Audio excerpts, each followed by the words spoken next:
तोरा बिना दुनिया डीजे वीरान लागे गोरी रे।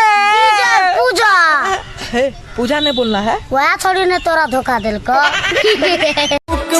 कि हम नाही रहब हो, कि हम नाही रहब रे भतारू बाबूक पर जवानी छन के बेचब सखी नैहर के। का हो मामी के संगे खूब आजकल वीडियो बनावत है यार। हाँ बनावत है, का है? चला मामा बुलावत है, काकर बुलावत है मामा? सोटा पालिश करत है।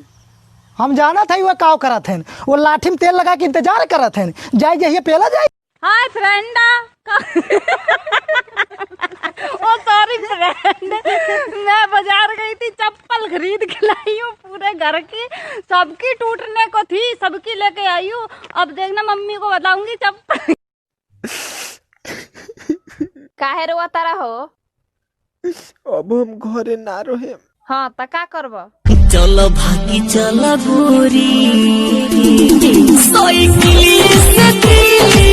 हाँ जो तीन मनिया पर तोर मौसा खाड़ा बालो।